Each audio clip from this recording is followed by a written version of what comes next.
Bonjour et bienvenue sur notre chaîne YouTube du Nouveau Détective.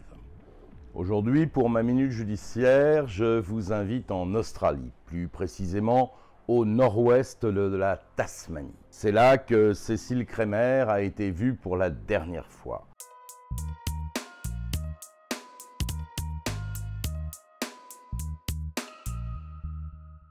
La jeune femme annonce à sa sœur Amélie son projet de road trip en zone blanche, un endroit du globe où le portable ne passe pas. Nous sommes alors le 13 juin, Cécile Kremer est une aventurière, une vraie.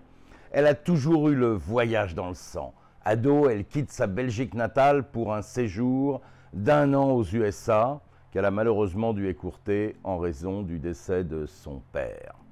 Elle se fixe un temps avec un compagnon à Gouvy, une petite ville proche de Liège. Elle travaille comme secrétaire chez un frigoriste, mais ce n'est pas sa route. Cette vie trop monotone ne lui convient pas. Le couple vacille, ils se séparent et elle repart à l'assaut du monde. Direction l'Australie. Pendant 1 an, elle vit de petits boulots, principalement dans des hôtels ou encore des fermes du côté de Melbourne. Elle sillonne le pays et décide, avant l'expiration de son visa, de visiter la Tasmanie. Elle a pris le ferry avec son 4x4, un Honda de couleur blanche.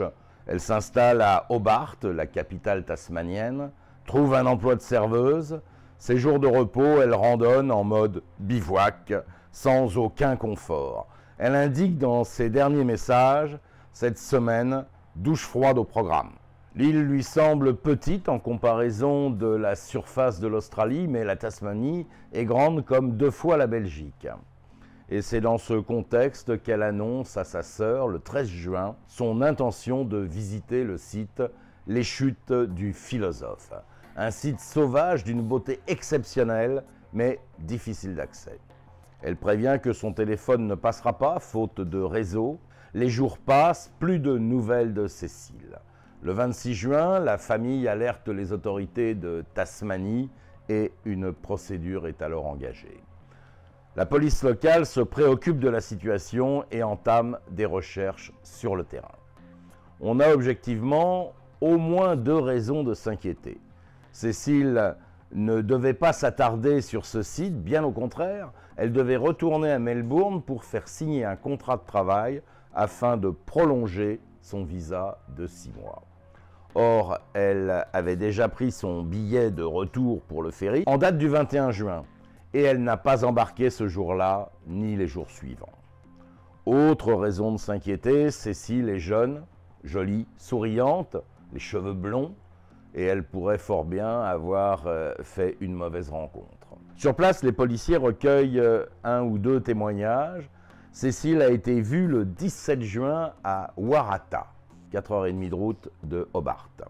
Et en poursuivant leurs recherches, les enquêteurs découvrent la voiture de Cécile, le fameux 4x4 blanc. On est à une dizaine de kilomètres de Waratah. La voiture est garée sur un parking à l'entrée d'une zone naturelle. Cet endroit sert de point de départ aux randonneurs vers les chutes du Philosophe. La voiture ne porte aucune trace d'effraction ni d'une éventuelle scène de violence. Mais la météo n'est pas une alliée. En effet, là-bas, l'hiver est installé, il y a même un risque de chute de neige. Les températures, la nuit, descendent en dessous de 0. Or, on sait que Cécile n'était pas équipée contre les grands froids. Elle avait juste pris le nécessaire pour une brève promenade. Les enquêteurs s'attardent sur les chutes du Philosophe, mais en cette période, il n'y a pas ou peu de promeneurs. Cécile n'a laissé ni trace ni souvenir. Elle a voyagé un peu comme un fantôme. Les policiers, à force de recoupement, sont persuadés qu'elle a croisé un randonneur.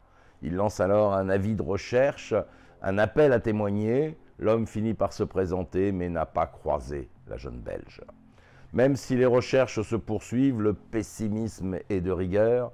Cécile s'est lancée dans une folle aventure, encouragée sans doute par l'ivresse du voyage qui l'habitait. Elle est partie seule, en plein hiver, dans une zone déserte où il lui était impossible d'appeler les secours en cas de problème. Le médecin indique qu'elle a pu mourir de froid dès la première nuit. Une inconscience que la nature a sans doute sanctionnée de manière impitoyable. Cela fait maintenant plus d'un mois que Cécile n'a pas donné signe de vie. La forêt qui la faisait rêver garde aujourd'hui son mystère. Voilà, c'était ma minute judiciaire.